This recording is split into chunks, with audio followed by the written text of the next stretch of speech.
Hi everyone, welcome to Football and Finance, episode 9 with Joseph and Nash. Back again for another instalment, still going. Nash, how was the week? Good, not too bad, enjoyable. Sunshine, wasn't it, last week? Now it's gone. Our little 1 week summer that we have a year. It wasn't even a week, it was like 3 days. The 3 days have been hotter than Portugal and they're like normal service. Everyone scrambled to the parks to get their tans and the beach rammed to the rafters, and then everyone puts all their summer gear away till April, May next year. Barbecue's back in the shed. It was a busy week for football though. Obviously, you're hitting the kind of the pointy end of the domestic season, and obviously the Champions League as well, like those semi-finals. Whew. But somebody had said you'd have seen Dortmund, Real Madrid. I doubt how many people would have said that at the quarterfinals or the early knockout stages. And then obviously there was the Brazil versus Manchester United game at Selhurst Park last week. Like Ronaldo and Rivaldo absolutely decimating another Brazilian, Casemiro. So loads of Brazilians on display. But it seemed to be quite an interesting week of football. And I guess from the kind of finance side, like all jokes aside, is obviously the EFL have now confirmed the 3 p.m. blackout rule. Is kind of being temporarily stopped for the first league game of the season. And I guess when I read that, I was just like, damn. I thought they always said the whole point of this blackout rule was to protect the game, fans wouldn't go to stadiums, all this type of stuff. So what they're saying is fans wouldn't go to stadiums on the first game, but they'll go for the other 45. But what were your kind of initial thought process? First of all, I was like, is this good for you? Is this a sign to come, isn't it? Is this just, a little taster before... little taster, everybody likes to test the waters with things, isn't it? And I think this could be something that they change, because the 3 p.m. blackout rule, it's been around for time. Again, my understanding is 1960, isn't it? Yeah, 60s, maybe earlier, even 50s is thought to, is permitted by UEFA, but it's only us, Scotland, and some other Eastern European country that has this time block, this 2.5, 3 hour time block, where games are not permitted, I guess, domestically on TV and international games as well. And so it kind of feels like, well, two things. I think the strength of like the English Premier League, probably it starts at home, doesn't it? So the fact that, you've not got beaming across your television Serie A, Bundesliga, or La Liga at 3 p.m. kickoffs probably makes sense. But then it's also like there's so many other countries that are not doing this, that come under UEFA, that is it really affecting the kind of football league, people going to games, or the brand of that league? And so I'm a bit like, it feels a little bit antiquated, not gonna lie. I'm trying to see where the evidence is for this. Now people will say, stop it, no one's gonna go to these games. I mean, I'm one of the like whatever plastic fans that people talk about that wouldn't go to like Sutton United game at, I don't know, 25 quid or something like that. I would never choose that as an option. I wouldn't want to watch that really type of football. I'd rather go and play football if that was the case at that time. Do you know what I mean? Do anything else than to like... You're comparing your skills to Sutton United. Than to... I don't want to say suffer that, but I wouldn't suffer that. It's a lot of money as well to pay to go and see like non-league football or like lower league football. Do you know what I mean? Depending on which club you go and see. If you're bringing... They need to pay pay their bills, man. They need to pay their bills. Yeah, I'm not bills, those floodlights don't pay for themselves. fair enough. I hear what people are saying on that, and I'm not saying they're not struggling. I'm just saying, as a consumer, I wouldn't, even if I'm not going to go to those things anyway. So I'm like, I think that there's a limited number of people who go to those games, and I'm not sure. I think they're kind of like, yeah, I love it. I'm going to Sutton United. I wouldn't be anywhere else. And like, they hate, the Hate to miss the game. Yeah. What are your initial thoughts? I just thought, do you know what?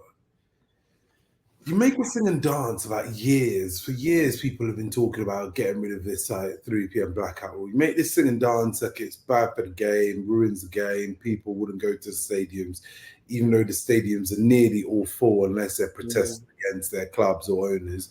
And most of them have waiting lists in some of the stronger EFL clubs, whether it's a Leeds, a Southampton, a waiting list for season tickets. And then you've got the transient fans who just want to go because they say they went to Ellen Road or they went to Fratton Park, etc. And now for like the first league game of the season, probably the biggest league game of the season, like the first and the last ones really, and maybe the Christmas period. For the first big one, you're saying people can watch it live. And so all the thing that you said previously now doesn't apply to that first league game. And I kind of think like it starts to question the FA and the EFL's position in terms of like the implementation of Article 48, because kind of like you said, in terms of its application across the countries, there'll come a time where organizations, and when I say organizations, I mean other federations and other countries, start to actually see UEFA's rules sometimes are more detrimental or to the benefit of other organizations. Mm-hmm. And I use that example kind of like La Liga. So I think I WhatsApped you a couple of weeks ago that thing about La Liga, one of the most digitally enabled football leagues and sporting franchise in terms of their apps, their access to content, games, etc. And I remember you asked once, do the Premier League have an app, etc. So if I'm La Liga, you already understand from a marketing and consumption perspective, you're maybe 2 to 3 times smaller than the Premier League. This is one way to narrow the gap. And in terms of toppling this piece of legislation, it actually can be toppled by the masses, not the few, very quickly.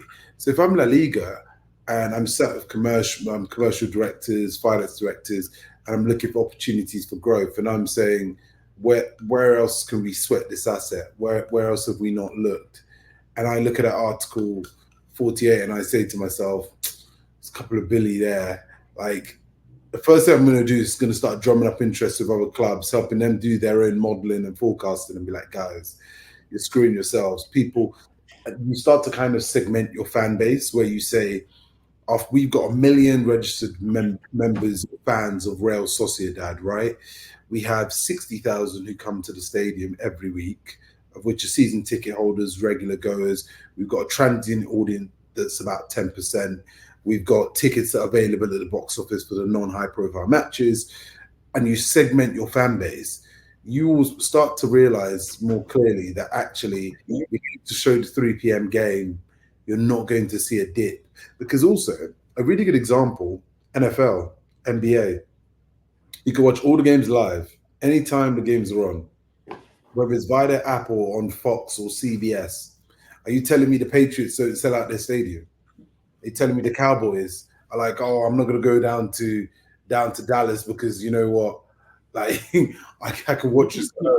I think the Article 48 piece, I think now is not necessarily I genuinely don't think Article 48 is probably protecting EPL or Premier League or Championship clubs. I think it's kind of League One, League Two conferences lower than that where they're struggling to get in. But my point is that people don't necessarily want to go there anyway. People go though. I think and that's why I'm like, but that's what it's usually to protecting. Because like, if I had a choice between watching Leeds versus Derby in the Championship if Leeds don't get promoted, then, or going to, as I said, like a League Two game at 3 o'clock and I've got really nothing else to do, I'm probably just going to watch the game on TV. And I think that's what it's there to play. And they're not like, again, like the smaller clubs, they're not really like experiences outside of the content that you're watching on the football pitch. And I think this is somewhere where generally football is lagging behind in terms of other sports and other sporting events, is that there is much more of a like spectacle made around different things to engage people at halftime, breaks. Obviously, I know a lot of American sports, they have like more breaks and things like that, but I feel like there's not this kind of, the most you'll see is like during big European competitions, you'll have fan zones and stuff. Yeah. But they maybe lower league clubs need to have more of that sort of like attraction in order to create a different, like, oh, I want to go to the game because I want to get a free T-shirt. Like, do you know what I mean? I want to get, some clubs want to get a coupon that gives me 5% off something. I don't know. Like, there are all these different things that people are incentivized to go. I want to get like a free water bottle. All these things that then kind of that builds that this is kind of a part of this usual experience that you have when you go to these games. So I'm not 100% sure that removing the blackout, not removing the blackout, keeping the blackout encourages people to go there.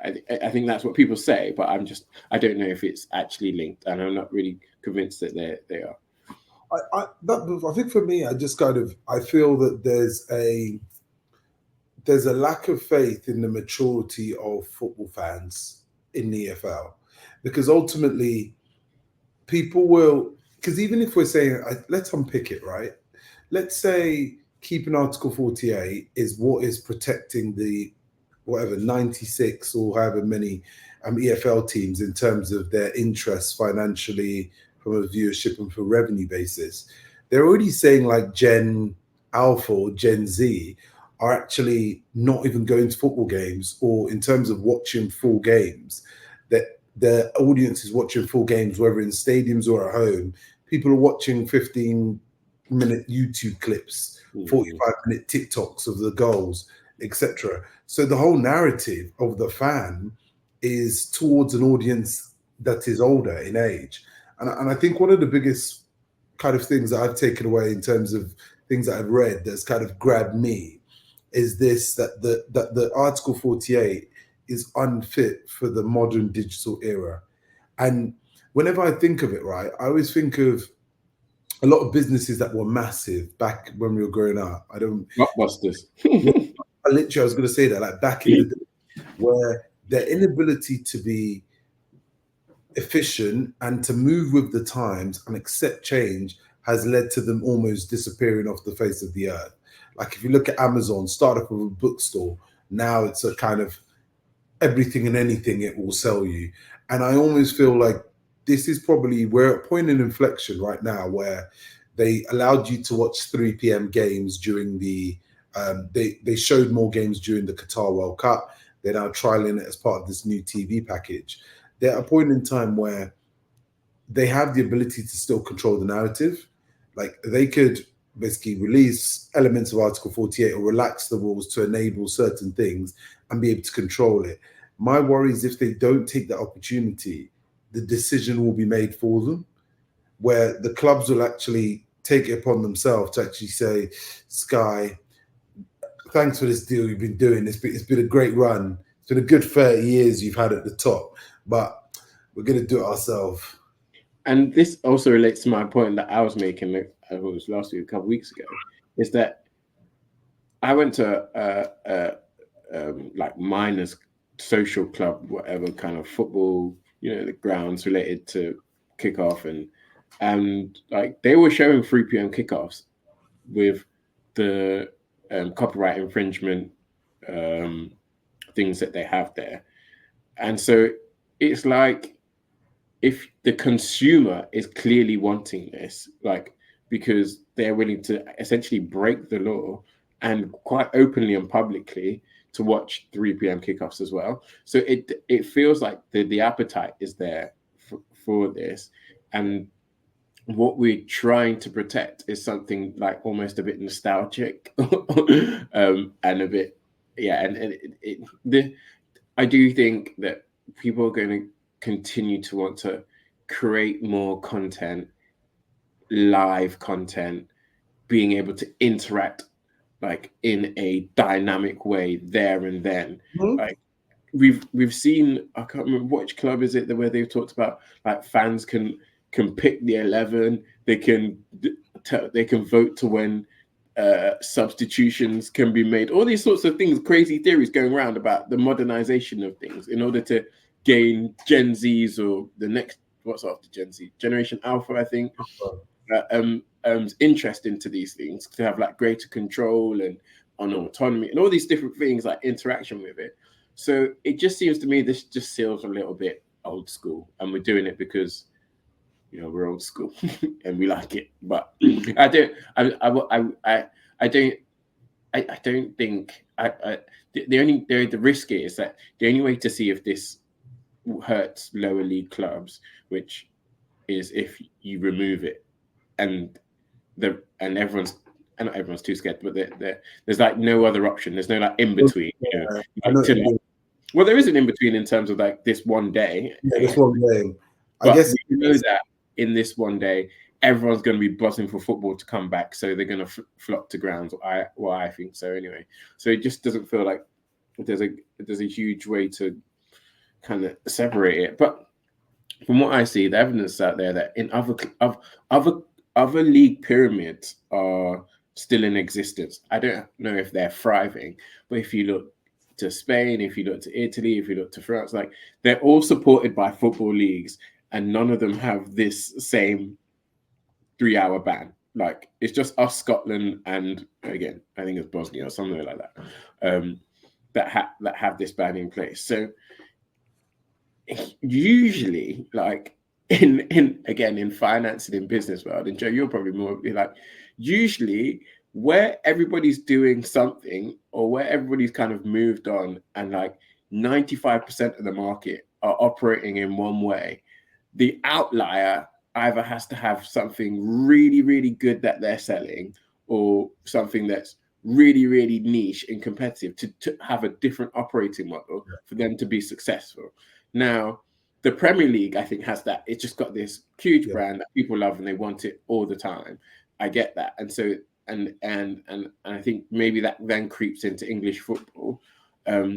But that's me almost making like somewhat of a like a philosophical business argument, if that makes it. It's not a I know this for a fact based on the monies and the dollars that I see floating about. But just generally in business, that's what you see. Like people often, you just do something else. Everyone's kind of doing the same thing with a slight iteration. Nobody's like doing something that's so wildly different. Like in this case, not showing 3 p.m. kickoffs. Why? So that's why I see like this is going to be the start of. It said maybe next year it happens 3 times a year. So you have New Year's Day games or Christmas games, end of the last season, end game of the last season, beginning of the season, and then the next year after that, we've got actually, the most popular games are in November, and that's where we see people who really love it. So yeah, those are my thoughts. It's weird because I think ultimately, like, we're going to see an evolution of football in terms of the ownership and the running of football at UEFA, FA, and EFL level, where I almost feel like, I know I've said this to you before, I think a lot of these clubs are growing in size that they're almost becoming ungovernable. Like, say what you want about Leeds United, Derby County, Portsmouth, Southampton, Hull City, Wrexham now. They're almost becoming, they're no longer your kind of small minor clubs that kind of lived off their history in the 50s, 60s, 70s. They've got a massive following, both in the region where they reside, in the city or town, as well as beyond.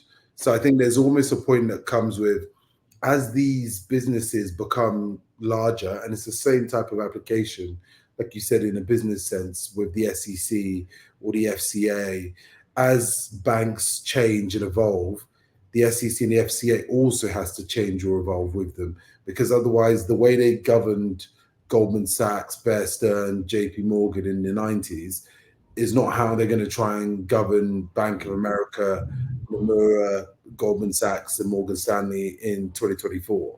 So it'll be an interesting one to watch.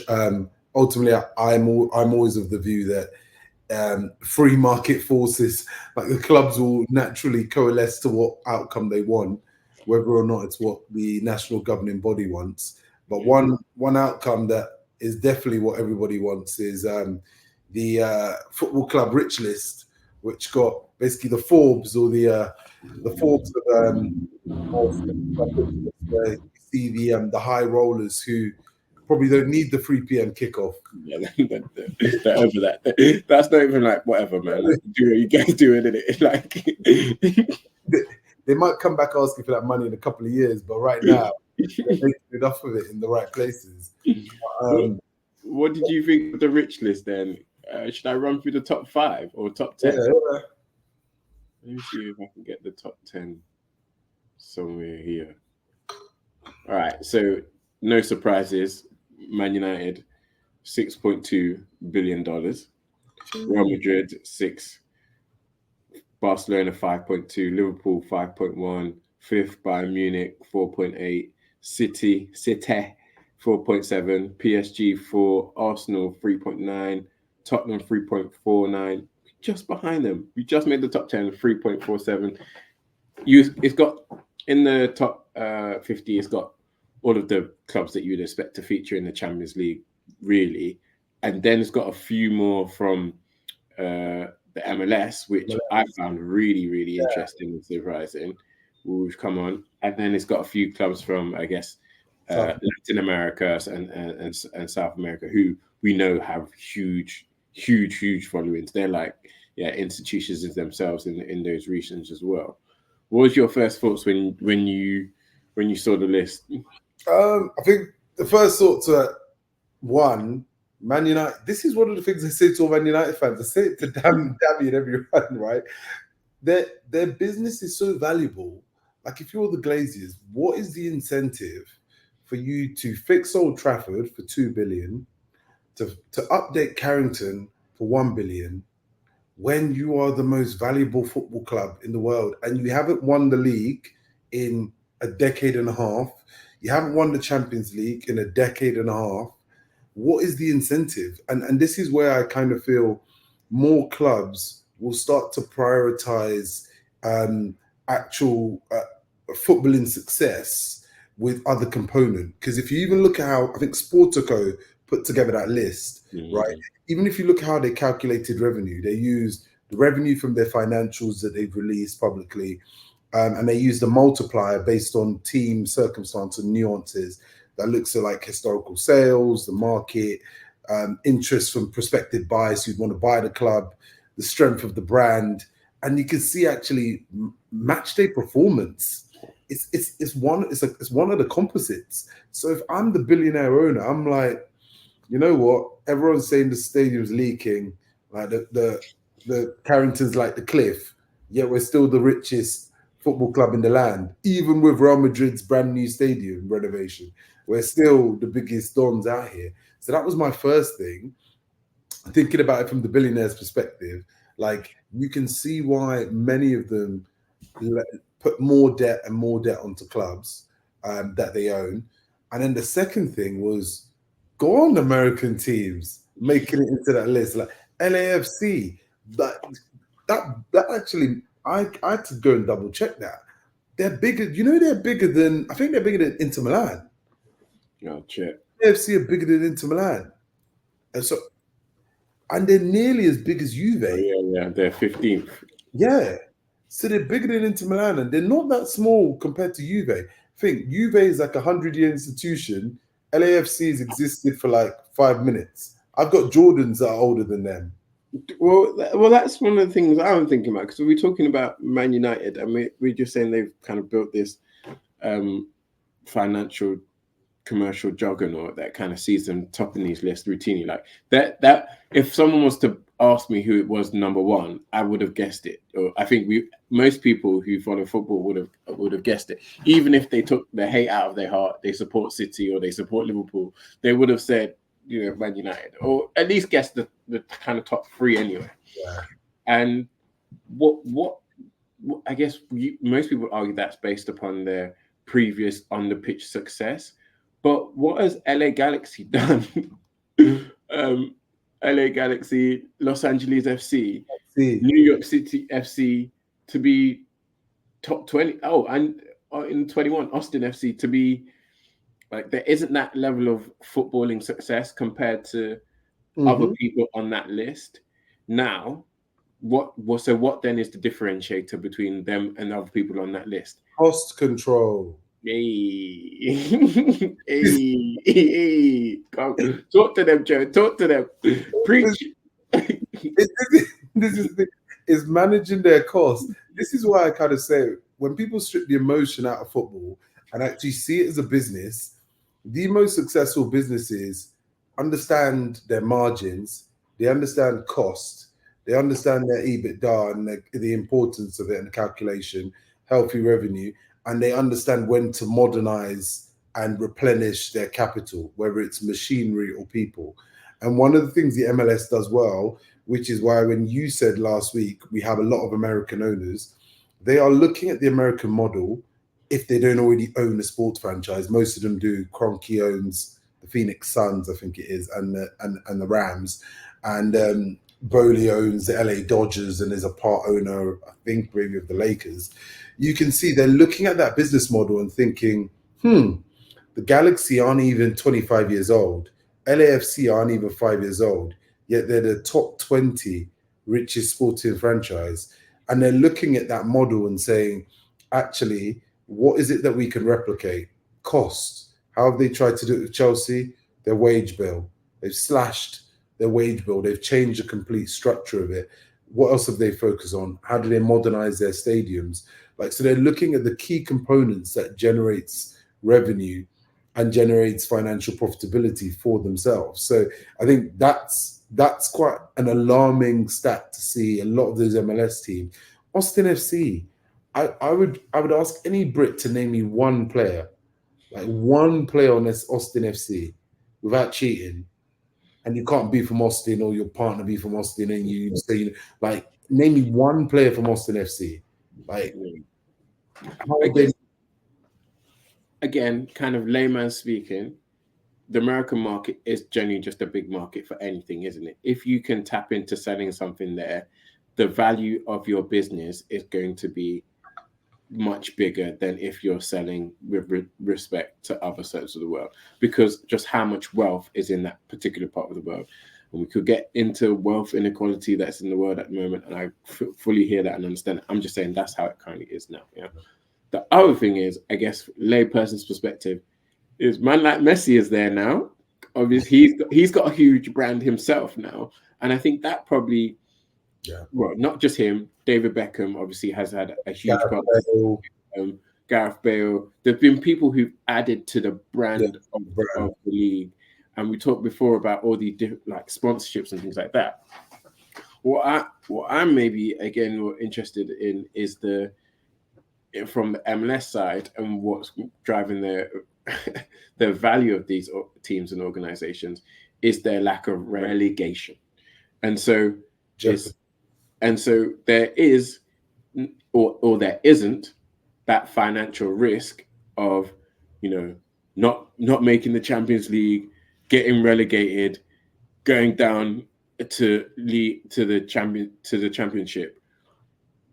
Again, if you're valuing any business and you can see that your particular business, okay, everybody's moving to renewable energy sources, and your particular business is heavily reliant on non-renewable energy sources, and all these different things, and that there's a big risk of government's going to be clamping down and making legislation all the time. They're going to be financially, penalizing you and actually saying in 5 years' time, if you do not change, there's the risk your business will actually be illegal in its current operating model. Now it's a bit extreme, but work with me. Obviously, your business would, even if it's making a profit now, it would be valued at a lot less. Do you know? And we see that, and we see that happening, and that's why you see, and again, kind of pivoting a little bit, you see countries that are typically petroleum heavy, or OPEC countries that have been selling oil to the whole world.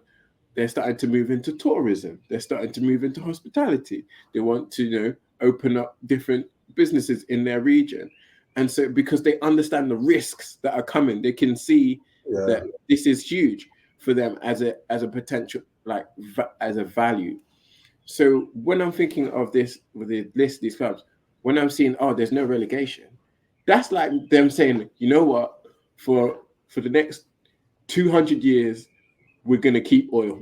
We don't care. We're just gonna keep. We're just gonna keep it. We're not. We're not bothered. Like, that's how I view it. The thing that I've always found interesting, right, about this idea of jeopardy, right? So I've gone to university in North America. I've been to university here. We both watch American sports in terms of that whole jeopardy argument. Whilst like I get why it benefits American teams, that stability that you have, because you kind of have a constant. Every year you wake up, you're in the MLS. Whilst like look at Newcastle and Leicester. Every year they woke up, thought they'd be in the league. Woke up one day, and then they were going to Doncaster and Burton Albion away. So I get it from that perspective, but I think ultimately one of the biggest things that is worrying about this list, when you look at the teams, is there'll come a point where some of these clubs will have to look at the way they do things differently, and will have to take lessons from other sports. And it's either by force, because everybody else is doing it, the gap between them and other clubs in the league have got so large that they're just forced to do it, or they come willingly. And I think one of the things also the kind of MLS offers is an understanding of its market. And this is where, like, if you think about customer service, we've all been to America.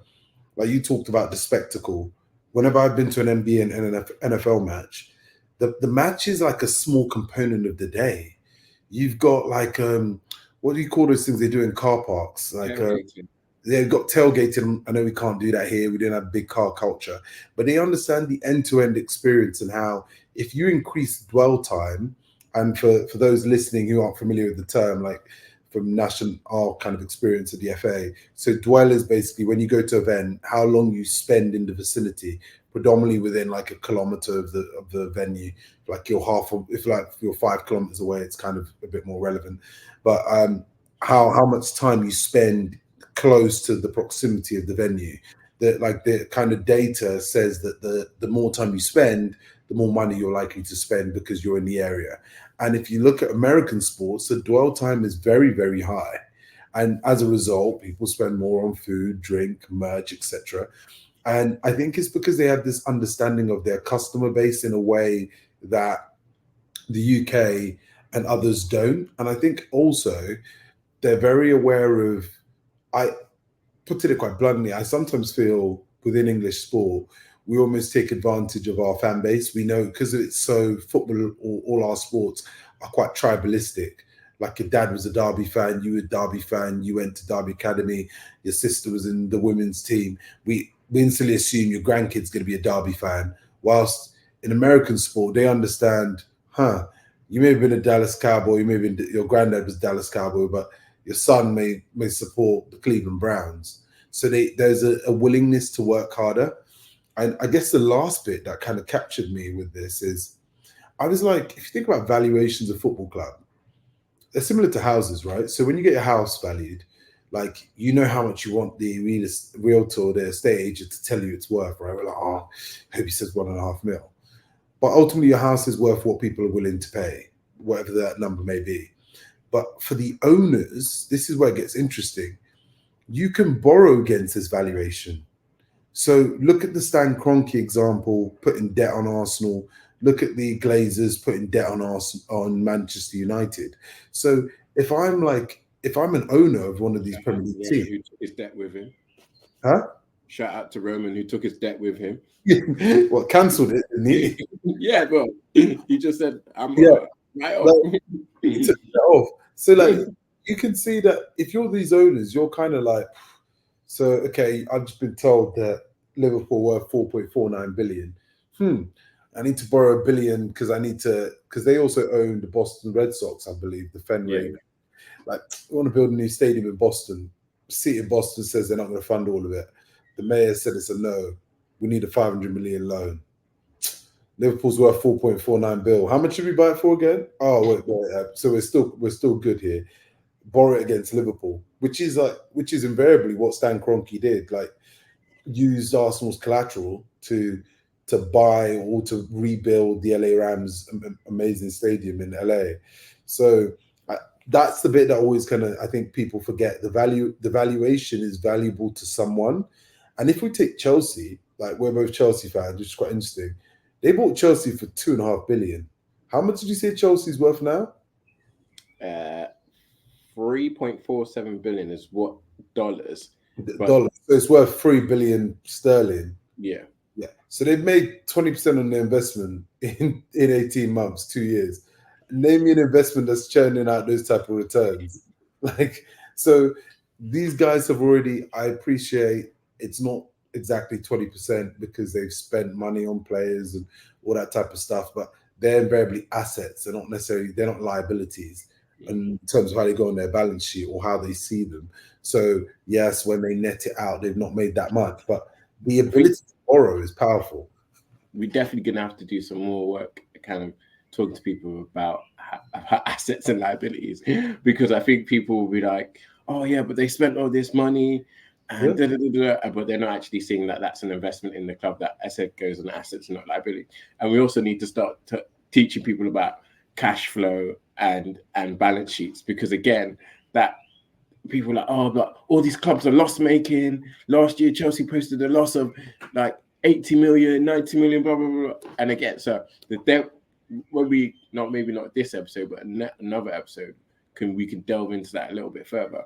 One thing before we move on, what I wanted to think, again, with the MLS and the lack of relegation, I think it was me a little bit strategic, because not only is it like worrying as an owner to be going up and down and that jeopardy that we talked about, it's also like what it does is by everybody having kind of this franchise model where everybody's in it together, we're all trying to move this thing forward, is that it stops the kind of whipping boys. Because you can just easily see, we know that America has these two elite coasts, don't they? Have West Coast and East Coast, everything in the middle. Some people are like, oh, they're just flyover states. I don't even bother. But to drum up interest in like these regions where maybe, again, they're thinking strategically, has it got an NFL team near it? Has it got a basketball team near it? If it's not got one of those two, they may be more receptive to having a soccer team close to them, or it's just that it's got a big enough market to get its own. But what would have happened is if, say, all the stars were going to LA Galaxy, beating everybody, like there'll be no competition. It's boring. Nobody wants that. Nobody wants to watch that.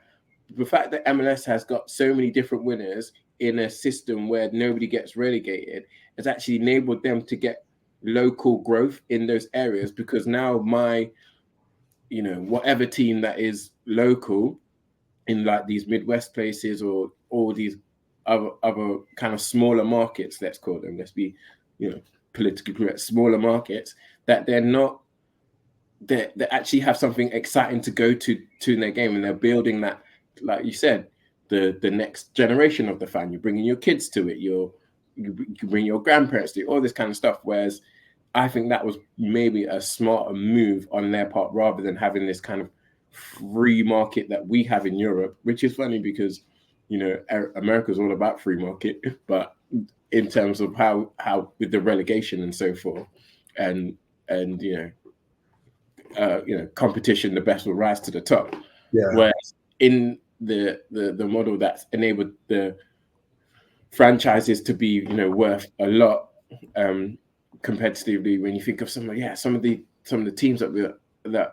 are below them, is because actually they collectively, sort of like a collective union, was like, oh, we're going to make this thing good for everybody. And when I say good for everybody, I just mean the billionaires that own the clubs. That's what I mean. But hey. Oh my God. It unfortunately is like, it's one of those things that going forward, I think we're going to see more and more of American MLS teams kind of breaking into that top 50. And you're going to see more and more of the existing clubs that aren't Barcelona and Real Madrid having to look at new ways of generating revenue and new models, either by hook or by crook, because ultimately they're all battling for similar audiences. And again, if you're an owner that's looking to perspective or to potentially buy one of these clubs, one of the things that this list is also showing you is undervalued franchises. So, for example, if I'm an American owner, I'm like, what? LAFC are bigger than Inter Milan. Okay, let me drop 1.5 billion in one of the most cosmopolitan cities, city of fashion, and let me buy Inter now. Like, a lot of the European teams are actually quite undervalued. And I mean, not in terms of they're not worth the amount they're paying, but undervalued in terms of to their buyers. Because to buy an NFL team, I think the Forbes list had something like 20 of the 31 teams, 20 of the 30 teams were NFL teams. Yeah. And they were all in excess of 4 billion. But you can buy Inter Milan for one, you can buy 4 Inter Milans for one NFL team. So exactly. This shows the entry point, even for the billionaires level, is different again. Like like the person who's buying the billion is not. It's a different level again to get a 5 billion. 5 billion, and that's what the NFL franchises are like. They're not cheap, and maybe that's another thing that we have to praise the MLS teams for, is like they haven't been overly susceptible to takeover and successful bids from others. Obviously, you got David Beckham, who kind of, that's the biggest owner, like most profile owner that you can think of, who's kind of bought a team and developed it and all that stuff. But outside of that, you're not really thinking of, okay, yeah, this person has sold it, this person has done this in order to, so they're not leveraged with the kind of debt that would need it to buy them and all that kind of stuff. So yeah, shout out to the MLS teams. You guys have I guess proved a lot of people wrong in your financial strength, it appears.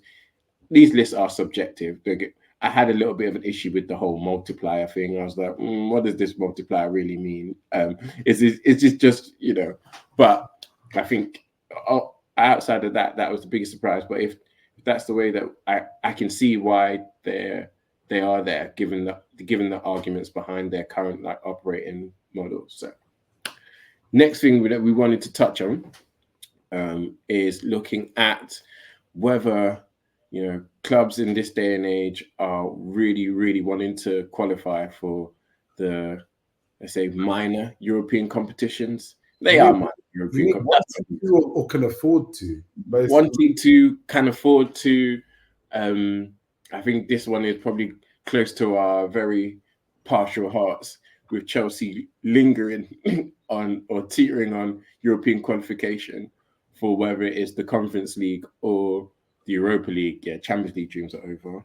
But actually, whether they qualify for the Europa League or the Conference League makes a big difference when we're thinking of just revenue that can be generated from it and what it impacts around, again, the different type of profitability and sustainability rules. So, Joe, what are you thinking when it comes to can Chelsea afford to be in the into the Europa Conference? Answer is yes. And the thing is, for me, this whole article, I think Chelsea have been really interesting over the last couple of years. The amount of turmoil, change, in-house debate, structural change, player outgoings has given the media a rich sense of content for multiple years. It's kind of like when Boris was MP, right, or even Prime Minister.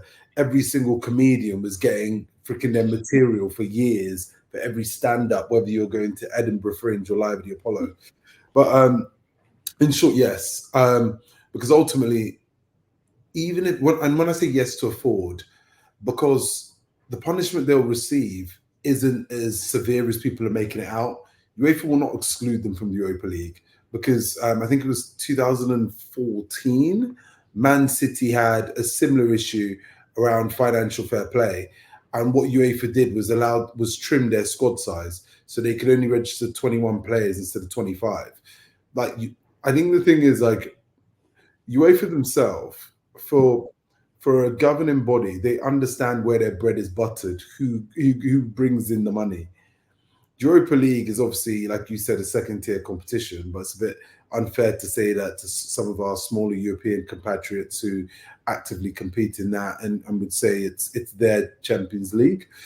But to not have Chelsea in it and replace them or to give the position to another team, it would be more damaging to the product itself. They're better off. He knows to spite your face, isn't it? That's how I see it. Like Yeah, if you're better if they would, in and the just. sanction was to kick them out. But anyway, carry on. I think they're more likely to give them a fine, monetary, like something that they believe is like substantial that Chelsea think is derisory, but they will say publicly it's unacceptable, the fine, and or squad reduction.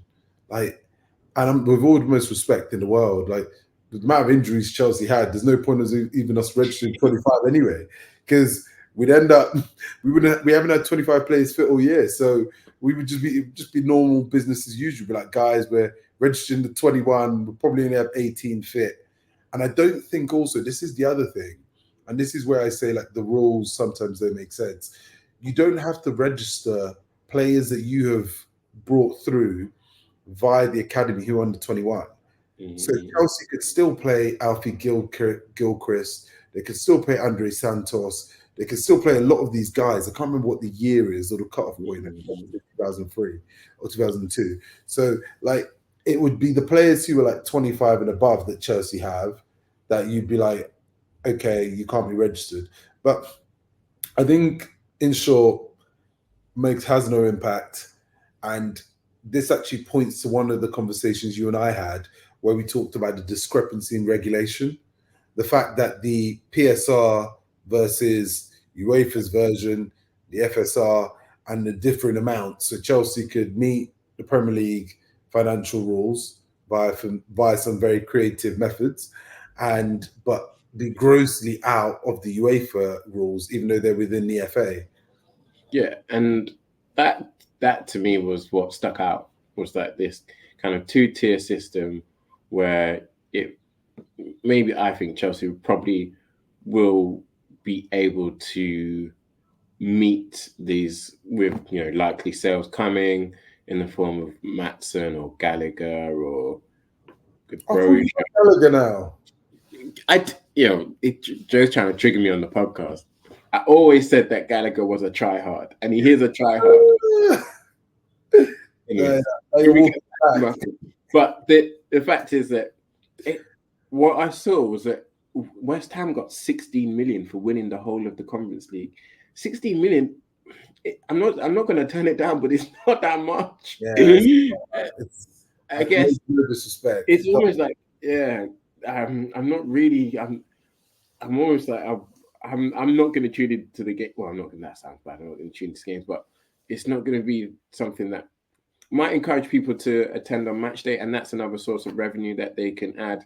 The match day revenue from these additional games boxes. Obviously, it becomes more commercial if they're in the Europa League. I think you'll probably play again against some bigger teams. Maybe sell more tickets. Make 51 million if you if you win final and win it, you make 51 million, which is not bad. And then obviously that helps with sustainability rules as well moving forward. But the Conference League, I'm like, I'm not sure. The way that the two-tier system is, it's not a two-tier system, but in effect it's a two-tier system. It's because we've talked about this many times, but the Premier League rules basically says you can have an operating loss of 80 million over 3 years, and then the UEFA rules are much lower. So it's like, is it No, it's 80 million. It's 105 for the Premier League. 105 and then 80. That's how I got the wrong way around. Yeah, it's 80 for UEFA. And so England. I don't necessarily see like it impacting Chelsea because I think we've got some clever people in finance working there. But I do think it potentially could impact other teams who may be in that situation of, trying their best to kind of invest particularly in their players in their squad, and then wanting to have those extra and showcase their like level of talent on a European stage, and then like you said, they get hit with a squad being trimmed down in which they can't do it. Again, going from a 25 to a 21-man squad probably means that you're still going to have most of your guys there, but it just doesn't, I think, sit right with me. Like from a fan perspective, it feels like. Do you know what it feels like? Yeah, this is from school. When you go from one exam board to another exam board, and like you go from NXL to AQA. Do you remember back in the day? It's like, yeah, I'm studying biology, and you're doing the AQA one, and then if you end up like the school ends up changing exam board the next year, it's like, oh yeah, but your credits didn't move over. It's just annoying, man. Like, what do you mean? That I was at this level. I also just think like invariably, I don't think that. So if you think about planning for the season, I'd be staggered if Chelsea didn't believe that this was a possibility or an outcome and hadn't planned for it. Like I remember I read something really interesting saying that, like, actually, it's actually, I've only ever read one article that said this, and it's a really interesting perspective saying, should Chelsea stop trying to do the financial creativity and actually just take the hit on the points? Because invariably, selling the players that they may need to sell versus the points that they would lose. So there's a calculation that tells you how much certain positions and players are worth in terms of points. So they were actually selling Gallagher, selling Chalobah, selling Martson, that they are actually worth more in points to you keeping, and actually in terms of the points they'll win you, than selling them to avoid the points. So there's almost an argument to be actually like, accept the penalty, accept the fine reduction. Like, what they gave Nottingham Forest, 6 or whatever the number was, or like you're gonna get a 10-point deduction. Take it at the beginning of the season, like you crack on, you probably can still make the top 6. Like if you just assume we threw 2 points away against Sheffield United, 2 points away at Burnley, 2 points. Would you not just take it? Would you take it now if you were going to miss? I think almost if you were going to in the Conference League, like miss out on that 16 million. I doubt the Premier League would look like that, because they want it to feel, they don't want it to be an empty penalty. They like, if they just take it when Chelsea have nothing to play for, like they'd just be like, Chelsea would be like, cool, give it to us now. Like, well, that brings us down to 9th. Okay, we lose 8 million on the revenue position in the league. I think invariably with the Premier League, it shows that gap in regulation between the Premier League and UEFA's competition. And if you look at the punishment, and this is where like your legal background is useful, precedent for where teams have failed financial fair play of UEFA has been a squad reduction and a fine. Like, it's never been expulsion from the competition. I think, as I said at the top, Man City's was a squad reduction of 21 players and a fine of 40 million or 45 million, which Man City actually challenged. I can't remember. I think they still had a fine in the end, but I think they got it reduced. So invariably, this article of can they afford to qualify for Europe, all the fine will mean is that the money that Chelsea probably get from competing will probably go towards the fine. But the way they're probably looking at it is from a shirt sponsor and the commercial deals and partnerships. Fine, pay the 40 mil. It goes back to that basketball idea, luxury tax. Yeah, price of doing business. For them, it's the price of doing business. For everybody else, it's the price of breaking the rules. But for the top teams, it's just the price of doing business. And it's a frustration. You take it on the chin. You did it. You move on. But I think ultimately, the question now becomes, if Chelsea are treated differently, and I was nearly said Arsenal, if Chelsea are treated differently and they take them to the Court of Arbitration of Sport, if UEFA lose for the second time in the biggest court in the land, like to another one of these super giant teams, it starts to make a mockery of them being able to dispense punishment to the top sides. And basically what it means is what you said earlier, but in a different context, a two-tier system. You got the untouchables, and then you got fair game. And the fair game people will always the people that will eat it, and the untouchables always either pay the fine because they can, or are able to lawyer up in a way that they are unable to get touched.